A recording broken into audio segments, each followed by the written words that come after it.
Hello friends, চলে এসেছে আবার আজকের আরেকটা নতুন ভিডিও নিয়ে। ব্লগ বললাম না এই কারণে, কারণ আজকে এসেছি আমি একটা রেসিপি নিয়ে। সেটা হচ্ছে ঝিঙে বাটা। যদিও এই রেসিপিটা কালকের আমি একজনের ভিডিও দেখেছিলাম, দেখে ভাবলাম যে আজকে আমি ট্রাই করব, তো করলাম আর সেটা তোমাদের সঙ্গে শেয়ার করছি। তো এটার জন্য লাগবে ধনেপাতা আর 4-5টা কাঁচা লঙ্কা আর কালো সর্ষে হাফ চামচের মতো, আর তার সাথে রসুনের 5-6টার মতো রসুন কোয়া। তো এটার সাথে ঝিঙেটা একসাথে তোমরা বাটতে পারো, কিন্তু যেহেতু আমার মিক্সির বাটিটা ছোট, সেহেতু আমি প্রথমে এই ধনেপাতা, সর্ষে, কাঁচা লঙ্কা আর রসুনের 4-5টা কোয়া, 4-5টা রসুন একসাথে বেটে নিয়েছিলাম। আর তারপরে আমি ঝিঙেটাকে বেটেছিলাম, এই যে বেটে নিয়েছিলাম। আর সাধারণত না আমরা একভাবে ওই মাছ খেতে খেতে খেতে খেতে না ভীষণ বোর হয়ে যাই। তখন যদি এই বাটা দিয়ে ভাত হয় না, এক থালা ভাত কিন্তু গরম গরম জাস্ট জমে যায়।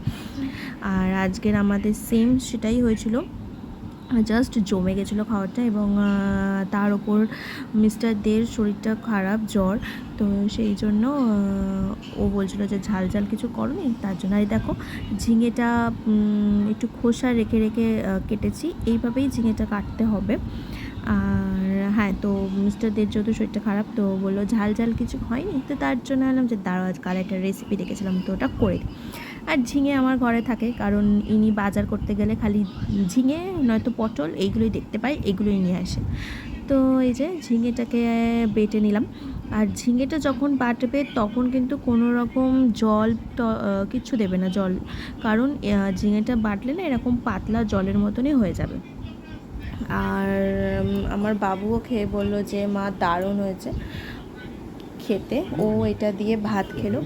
আর এই যে বাটাটা, আর তেল দিয়েছিলাম, সর্ষের তেল, কড়াতে একটু বেশি পরিমাণে দিতে হবে, এবং ওটার সাথে শুকনো লঙ্কা ফোড়ন দিয়েছিলাম, দিয়ে তারপরে ঝিঙেটা দিয়েছিলাম।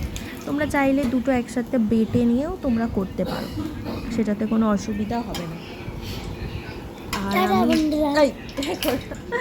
আর এখন আমি এখানে ভয়েস ওভার দিচ্ছি। আর মিস্টার দে বাড়িতে আছে, তো শরীরটা খারাপ বলবো, এখন ফোনে খবর দেখছে, সেইগুলো হয়তো তোমরা আওয়াজ পাচ্ছ। তো এই যে শুকনো লঙ্কাটা দেখো ফোড়ন দিয়ে ভাজা ভাজা মতো হয়ে গেলে তারপরে ওই বাটাটাকে দিয়ে দেবে। আর যারা নিরামিষ খাও তারা কিন্তু রসুনটাকে স্কিপ করবে, রসুনটা দেবে না। এই রান্নাটা না, মানে সত্যি কথা বলতে কি, ঝিঙে আমি খুব অপছন্দ করি, একদম আমার ঝিঙে জিনিসটা খেতে ভালো লাগে না। মাছের ঝোলে হোক কি ঝিঙে পোস্ত হোক, আমি ঝিঙেগুলোকে বেছে বেছে আগে, বিয়ের আগে আমার বাবাকে দিয়ে দিতাম, আর এখন হচ্ছে মিস্টার দেকে দিয়ে দিই। কিন্তু এই বাটাটা যখন হয়েছে, আজকের আমার না খেয়েছি মাছ, না খেয়েছি অন্য কিছু, জাস্ট বাটাটা দিয়ে আমি পুরো ভাত খেয়েছি। শুধু আমি না, আমার বাবু, তার সাথে আমার বাবুর বাবাও, দুজনেই ওরা এই বাটাটাই দিয়ে বেশি করে ভাত খেয়েছে।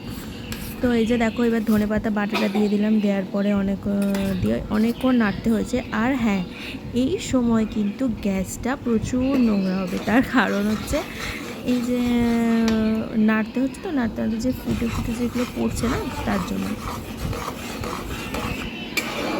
এরপরে আর একটা রেসিপি আমি ট্রাই করব, সেটা হচ্ছে পটল বাটা।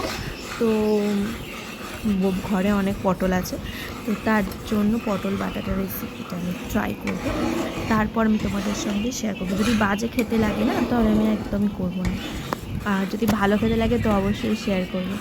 আর তোমরাও এটা বাড়িতে প্লিজ ট্রাই করে জানিও যে তোমাদের কেমন লাগলো। বাট একটা জিনিস, এই জলটা যখন দেখবে শুকিয়ে গেছে না, তখন কিন্তু তোমরা পরিমাণ মতো নুন আর মিষ্টিটা অ্যাড করবে। আমার ভিডিওতে দেখানো হয়নি, কারণ ওটা আমি ভুলে গেছিলাম, এক হাতে রান্না করছি, এক হাতে ভিডিও করছি, তার জন্য। তো দেখো কড়ার মধ্যে কেমন লেগে লেগে যাচ্ছে, মানে এবার জিনিসটা হয়ে গেছে। এর একটু আগেই তোমরা কিন্তু পরিমাণ মতো নুন আর মিষ্টিটা অ্যাড করে দেবে। তো দেখছো কিরকম শুকিয়ে গেছে, এরকম, এটাই জাস্ট মানে এবার তোমরা নামিয়ে নেবে। নামিয়ে নেওয়ার পরে তোমরা বেশি করে না সর্ষের তেলটা একটু দিয়ে দেবে ওর উপরে, দিয়ে সর্ষের তেলটা দিয়ে গরম ভাতে জাস্ট খাবে। আর সাথে যদি তোমরা একটু পাতিলেবুর রস চিপে দাও, ও জাস্ট ওয়াও ওয়াও ওয়াও লাগছে। যদিও আমার কাছে লেবু ছিল না, আর খাওয়ার ভিডিওটা আমার করা হয়নি, কারণ হচ্ছে যে ক্যামেরার সামনে আসতে চায় না। আর আমি যখন খেয়েছি তখন আমার ছেলে ফোন দেখতে ব্যস্ত, তো যথারীতি আমার ভিডিওটা করা হয়নি। আর এই দেখো তেল দিয়ে দিচ্ছি অনেকটা পরিমাণে। আর হ্যাঁ, এটুকুই আজকের ভিডিওটা। যদি তোমরা ফেসবুক থেকে দেখে থাকো তাহলে অবশ্যই আমার চ্যানেলটাকে অবশ্যই আমার পেজটাকে ফলো করো, আর ইউটিউব থেকে দেখে থাকলে অবশ্যই সাবস্ক্রাইব করে দিও। টাটা।